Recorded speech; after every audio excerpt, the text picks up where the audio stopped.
অনেকেই ভাবতেছো ভাই এত হাফ ইয়ারলি চলে গেল, আমার হাফ ইয়ারলি রেজাল্ট হয় নাই, ঠিক আছে তার মানে আমার লাইফটা এখানেই শেষ, আমি আর কামব্যাক দিতে পারবো না, আমি আর ভালো রেজাল্ট করতে পারবো না। তুমি যদি শুধরে যাও এখন অনেক ভালো রেজাল্ট করা সম্ভব।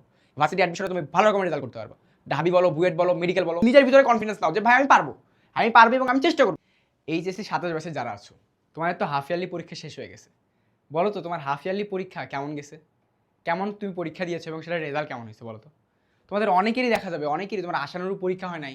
অনেকে ভাবতেছো ভাই আমি তো কয়েকদিন আগেই কলেজে উঠলাম, কেমন এত তাড়াতাড়ি হাফ ইয়ারলি চলে আসলো। অনেকেই ভাবতেছো ভাই এত তাড়াতাড়ি হাফ ইয়ারলি চলে গেল, আমার হাফ ইয়ারলি রেজাল্ট হয় নাই, ঠিক আছে তার মানে আমার লাইফটা এখানেই শেষ, আমি আর কামব্যাক দিতে পারবো না, আমি আর ভালো রেজাল্ট করতে পারবো না, আমার সব বন্ধুদের একদম অনেক আগায় গেছে, আমার দ্বারা সম্ভব না। এই জিনিসগুলো যারা ভাবতেছো তোমাদের বলি এখনও সময় আছে, তুমি যদি শুধরে যাও এখনও অনেক ভালো রেজাল্ট করা সম্ভব। এবং টপ অ্যাডমিশন পরীক্ষায় মানে টপ ভার্সিটি অ্যাডমিশনে তুমি ভালো রকমের রেজাল্ট করতে পারবা। ঢাবি বলো, বুয়েট বলো, মেডিকেল বলো, তুমি যদি এখন থেকেও একদম ডিটারমাইন্ড হয়ে যাও যে ভাই আমি আর কোনো দিকে তাকাবো না, আমি এখন থেকে এমন পড়া দিব আমাকে কেউ আটকাতে পারবে না, তোমার তার ভালো রেজাল্ট করা সম্ভব। এটা হচ্ছে সোজা বাংলা কথা, নিজের ভিতরে নাও যে ভাই আমি পারবো ইনশাল্লাহ। তারপরে কি, তারপরে হচ্ছে আমার চেষ্টা করা লাগবে। দেখো এখন আমি তোমাকে বলি তোমাদের কি বলো তো, তোমাদের কি পরীক্ষা কেমন হয়েছে। দেখো তুমি দেখবা যে অনেকেরই আশানুরূপ পরীক্ষা হয় না, কি একদমই আশানুরূপ পরীক্ষা হয় নাই, তুমি একদমই ডিপ্রেসড আছো। তো এগুলো আগে মাথায় বের করে দিতে হবে যে ভাই পরীক্ষা যা হয়েছে হয়েছে, যে ভাই আমার পরীক্ষা যা হয়েছে হয়েছে, ঠিক আছে আমার পিছনে যেটা হয়েছে হয়েছে আমি সেটা ঠিক করতে পারবো না, আমার সামনে কি পরীক্ষা, সামনে কি ইয়ারলি পরীক্ষা আছে, তারপর প্রি টেস্ট আছে, টেস্ট আছে, এই সবগুলোতে আমি একদম টপ লেভেলের পারফর্ম করবো এবং তার জন্য আমি চেষ্টা করবো, তার কোনো কমতি আমি রাখবো না। আগে নিজের ভিতরে কনফিডেন্স নাও যে ভাই আমি পারবো এবং আমি চেষ্টা করবো। এটা হচ্ছে সোজা বাংলা কথা, যে আমি চেষ্টা করবো এবং আমার পারতে হবে, বুঝছো, এবং তুমি পারবা ইনশাল্লাহ। দেখো তারপরে কি তোমাদের অনেকেরই মনে হচ্ছে, দেখো তোমাদের অনেকেরই মনে হচ্ছে ভাই গেম একদম ওভার, আমার দ্বারা সম্ভবই না, আমি একদম কি গেছি, আমার সবগুলো বন্ধু অনেক আগে গেছে, আমার দ্বারা অ্যাকচুয়ালি সম্ভব না। এটাও কিন্তু তুমি একদম ভুল ভাবতেছো। যে তোমার যে বন্ধুরা আগায় গেছে, যে ধরো তুমি এখানে ছিলা তোমরা দুইজনে আগে এখানে ছিলা, তোমার একটা বন্ধু এখানে চলে গেছে, তুমি ধরো এই যে এখানে আসো, তুমি যদি এখন আরো অনেক জোরে বেশি পড়াশোনা করো, তাহলে কি তোমার বন্ধু তুমি একদিন ধরতে পারবা না? বলো তোমার বন্ধুকে একদিন ধরতে পারবা না তুমি? তুমি যদি তুমি ধরো তোমার বন্ধু দিনে 12 ঘন্টা পড়তেছে, তুমি দিনে 15 ঘন্টা পড়তেছো, এরকম করতে করতে কি একদিন কি তোমার বন্ধুকে ধরতে পারবা না? বলো তো পারবা, ইনশাল্লাহ পারবা। তো তোমার বন্ধু যে তোমার বন্ধু পড়তেছে, তোমার বন্ধু দিয়ে তুমি মোটিভেশন নাও যে আমার আরো পড়া লাগবে এবং আমি তার সমান রেজাল্ট করবো, তাতে আরো ভালো রেজাল্ট করবো ইনশাল্লাহ। তুমি যদি নিজের ভিতরে নাও যে আমি পারবো, তাহলে পারবা। তো তুমি যদি ভাবো যে ভাই আমার দ্বারা সম্ভব না, তাহলে তুমি তো এখনই হেরে গেলা। তুমি এখন ভাবো যে আমি এখন পড়ার টেবিলে বসবো এবং আমার রেজাল্টের ভিতরে আর কেউ আসতে পারবে না, এমন পড়া দিব যে আমার পরীক্ষা ইনশাল্লাহ ভালো রেজাল্ট হবে। বুঝতে পারছি আমি? বলো বুঝছো?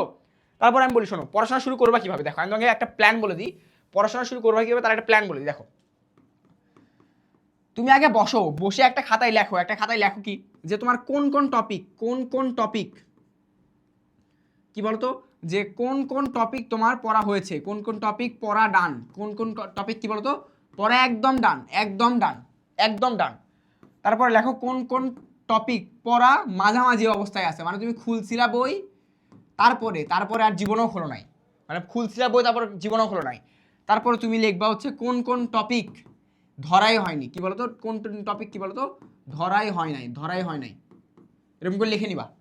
এরকম করে কি এই টপিকগুলো লিখে নিবা। লিখে নেওয়ার পরে ধরো তুমি দেখো আমি তোমাকে বলি, ধরো তুমি লিখছো যে আমার ম্যাথের ক্ষেত্রে ম্যাট্রিক্স পড়া হয়েছে, স্ট্রেট লাইন পড়া হয়েছে, দেখো স্ট্রেট লাইন পড়া হয়েছে, তারপর সার্কেল পড়া হয়েছে, এরকম করে আমি লিখছি, বুঝছো।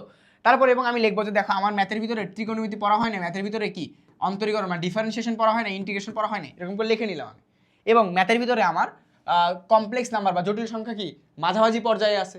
তারপরে ম্যাথের ভিতরে ধরো তোমার কনিক্সও কমপ্লেক্স নাম্বার কি মাঝামাঝি পর্যায়ে আছে, অথবা কনিক্সও তোমার কি মাঝামাঝি পর্যায়ে আছে। তখন তুমি কি করবা যে এই যে অধ্যায়গুলো পড়া হয়ে গেছে, এই অধ্যায়গুলোর নোট খাতা যেন রেডি থাকে, এই অধ্যায়গুলোর যেন নোট খাতা রেডি থাকে। কেন আমি তোমাকে বলতেছি, প্রত্যেকটা খাতার যেন তোমার প্রত্যেকটা অধ্যায়ের যেন নোট খাতা তোমার কাছে থাকে এবং প্রত্যেকটা অধ্যায়ের জন্য তুমি নোট খাতা আলাদা করে দিবা। পরীক্ষার আগে ওই নোট খাতা রিভিশন মারবো, ওই নোট খাতায় তুমি কি লিখছিলা। এখন অনলাইনে অনেক রিসোর্স আছে, তোমার অফলাইনে অনেকে ভালো পড়ায়, তুমি তাদের থেকেও কি একদম কি পরে ওই নোট খাতা রেডি করতে পারো, যেন পরীক্ষার আগে তুমি খালি নোট খাতা টান দিবা, ওটাই হবে তোমার রিভিশন ম্যাটেরিয়াল। পরীক্ষার আগে ওটা দিয়ে তুমি পুরো গো থ্রু করছো, তার তোমার পরে একদম কি প্রস্তুতি ডান, বুঝছো। তারপরে দেখো তারপরে কি যে তোমার এই জিনিসগুলো কি কমপ্লেক্স নাম্বার এবং কোনিক্স তোমার কি আছে মাঝামাঝি পর্যায়ে আছে, তাহলে কি এগুলোকে তুমি শেষ করে দিবা। বসবা, তোমার টার্গেট না লাগবে যে ভাই আমার এক সপ্তাহের প্ল্যানিং হচ্ছে এরকম, এক সপ্তাহের প্ল্যানিং আমি বসছি, আমি এক সপ্তাহে এই অধ্যায় পড়বো, তাহলে এক সপ্তাহে ওই অধ্যায় তুমি কেমনে কমপ্লিট করবা ভাই, সেটা আমার জানার বিষয় না। এক সপ্তাহে তোমার ওই অধ্যায়গুলো কমপ্লিট করা লাগবে। যে আমার দেখো যে আমার দুইটা হচ্ছে ম্যাথের 2টা অধ্যায়, কেমিস্ট্রির 2টা অধ্যায়, এরকম কিছু কিছু বাদ আছে। তাহলে তোমার টার্গেট নেওয়া লাগবে যে এই 1 সপ্তাহের মধ্যে আমার এতটুকু কমপ্লিট করবো, অথবা 2 সপ্তাহের মধ্যে না, তুমি 1 সপ্তাহ টার্গেট দিবা যে 1 সপ্তাহের মধ্যে আমি এতগুলো কমপ্লিট করবো। তুমি যদি এরকম করে করে 1 সপ্তাহ টার্গেট নিয়ে, 1 উইক টার্গেট নিয়ে এরকম করে করে যদি তুমি 1 মাস চালাতে পারো, তুমি নিজের মধ্যে পরিবর্তন দেখতে পারো যে ভাই আমার আগের রেজাল্টের থেকে এখনকার রেজাল্ট অনেক পরিবর্তন হয়ে গেছে। বুঝছো? কি বুঝছো বলো তো? যে তুমি তুমি যদি জাস্ট তোমার পড়ার টেবিলে বসো, পড়ার টেবিলে বসে তোমার এগুলো কি পড়া এক এক করে শেষ করো, তাহলে তোমার একদম ভালো রেজাল্ট সম্ভব। এখন আমি একটা কথা বলি শোনো, তুমি যদি শুরুই না করো তাহলে জীবনে শেষ হবে? তুমি বলো তো, তুমি যখন পড়ার টেবিলে বসে শুরুই না করো তাহলে জীবনে শেষ হবে? তাহলে জীবনে শেষ হবে না ভাই। তো তুমি যদি এখনই জাস্ট ভাবো যে ভাই ফোন স্ক্রল করতেছে আর ভাবতেছি আমার তো পড়াই হচ্ছে না, কি করা যায়, হ্যাঁ আব্বু আম্মু এত কষ্ট করতেছে, কিছুই হচ্ছে না, কি করি এখন, তাহলে তো হবে না। তোমার ওই বইটার তোমার কি ফোনটা রাখতে হবে, বই নিয়ে পড়ার টেবিলে বসবা, বসে তোমার ভাবতে হবে ঠিক আছে এই অধ্যায়ে সমস্যা আছে, এই অধ্যায় আমি শেষ করবো, এই অধ্যায় শেষ, ঠিক আছে, তারপর আরেকটা অধ্যায় ধরবো, আরেকটা অধ্যায় শেষ, এরকম করে করে কি এক এক করে অধ্যায় শেষ করবা।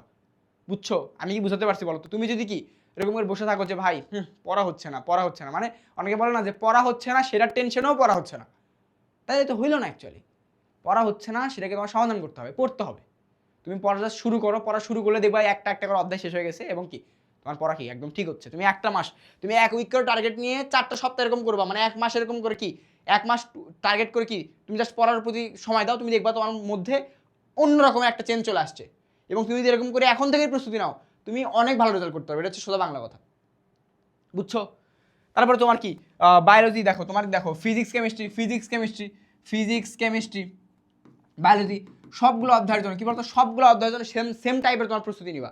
1 বাই 1 তোমার এরকম করে তুমি দেখবা যে কোন কোন অধ্যায় হয়েছে, সেই অধ্যায়গুলো নোট যেন রেডি থাকে, কোন কোন অধ্যায় মাঝামাঝি পর্যায়ে আছে সেই অধ্যায়ের নোটগুলো আমি রেডি করবো, তারপরে কোনগুলো একবারে হয় নাই সেগুলো আমি এক এক করে শেষ করে দিব।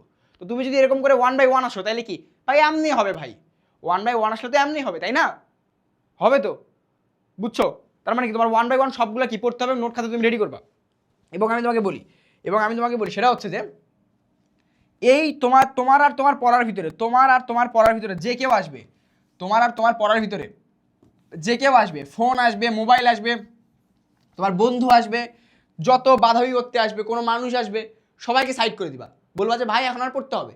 কি বলতো, এখন তোমার পড়তে হবে। আমি একটা কথা বলি, তোমাদের অনেকেরই তুমি দেখবা যে নিজের শহর থেকে বাইরের শহরে গেছো কলেজে লাইফের জন্য, যে একটা ভালো কলেজে যাব, তুমি দেখবা যে তোমার নিজের শহরে তুমি অনেক ভালো স্টুডেন্ট ছিলা, বাইরের শহরে কলেজ করতে যাও, তুমি ওখানে সেটেল হইতে তোমার কি একদম কি হাওয়া টাইট হয়ে গেছে, তুমি ওখানে সেটেলই হইতে পারো নি, তোমার হাফ ইয়ারলি পরীক্ষা চলে আসছে, তুমি ওখানে একদম কিছু বুঝতে পারতেছো না, তখন তো তোমার জন্য একদম কি আহামরি, মানে তুমি একদম হতাশ হয়ে গেছো যে ভাই এটা কি হইলো আমার কাছে, আমি আমার জেলাতে আমি সেই রেজাল্ট করতাম, এই জেলাতে আসে আমি সেটেলই হইতে পারতেছি না, আমার পড়া হচ্ছে না।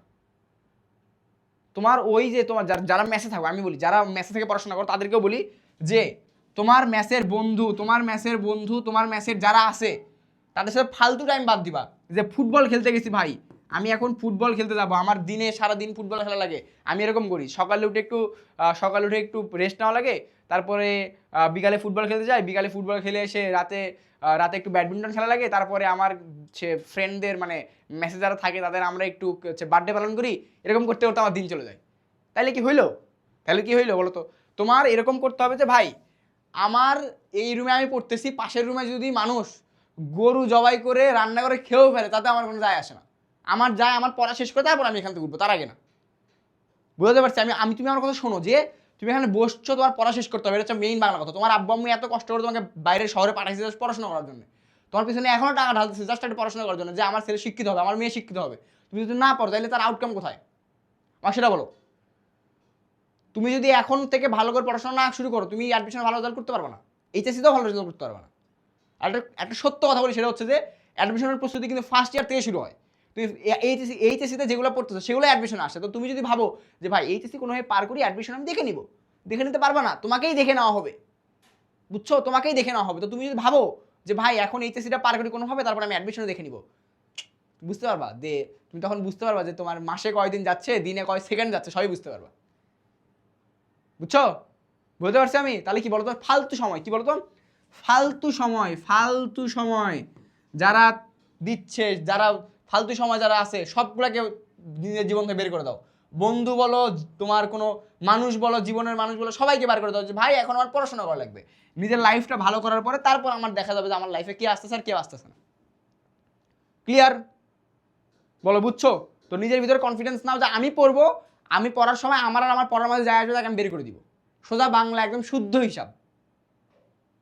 ক্লিয়ার? বুঝছো? বুঝতে পারছি আমি? তার মানে এখন আমি তোমাকে বলি, শোনো, তুমি যদি এরকম করে পড়ার প্ল্যানে আগাও যে ভাই আমি 1 বাই 1 সবগুলো অধ্যায় শেষ করব, এবং একটা অধ্যায় শেষ সে অধ্যায় নোট খাতা রেডি থাকবে, তারপর অধ্যায় শেষ তারপর অধ্যায় নোট খাতা রেডি থাকবে, এবং পড়া ব্যতীত আমার সাথে কোনো কথাই হবে না। ফেসবুকে ঢুকো, ফেসবুকে ঢুকে যারা যারা ফালতু রিলস শেয়ার দেয় তাদেরকে আনফ্রেন্ড করো, তোমার একদম আনফ্রেন্ড করে দাও, অথবা কি তোমার একদম কি ব্লক করে দাও। তোমার যদি ফেসবুক দিয়ে পড়াশোনা করা লাগে, ধরো ফেসবুকে তুমি পড়াশোনা কিছু গ্রুপে আসো, তাহলে তুমি ফেসবুক রাখো, কিন্তু ফেসবুকে যারা ফালতু রিলস শেয়ার দেয়, ধরো ফালতু রিলস শেয়ার দেয়, সবগুলোকে আনফলো মারবা, ধরে ধরে আনফলো করবা, ধরে ধরে তুমি আনফ্রেন্ড করে দিবা, দরকার নাই ভাই। আমার শুধুমাত্র পড়াশোনার গ্রুপে থাকবো, পড়াশোনার গ্রুপে কোনো নিউজ থাকলে সেটা দেখবো, আমি শেষ। বুঝছো? বুঝতে পারছি আমি? তো ফালতু কাজে যেগুলো সময় নষ্ট হচ্ছে এগুলো বাদ দাও, এবং তোমার পড়াশোনার দিকে মনোনিবেশ করো। অনলাইনে অনেক রিসোর্সেস আছে, অফলাইনে অনেক রিসোর্সেস আছে, জাস্ট তোমার পড়া, তোমার কাছে জাস্ট পড়াশোনা করো। তুমি যদি পড়াশোনা করো তাহলে তুমি পারবা। বাবা মা এত কষ্ট করতে, সেই জিনিসটার দিকে একটু তাকাও, ইনশাল্লাহ তোমার ভালো রেজাল্ট করতে পারো। বুঝছো? আমি আশা করি তোমার সবাই ভালো রেজাল্ট করবে। তো নিজের ভিতরে একটা তুমি মনোবল নাও যে ভাই ইনশাল্লাহ আমি পারবো, আল্লাহ তাআলার ইবাদত করে এবং কি পড়াশোনা চালা যাও, এবং আমি আশা করি তোমার সবাই ভালো রেজাল্ট করবে। ঠিক আছে? আসসালামু আলাইকুম।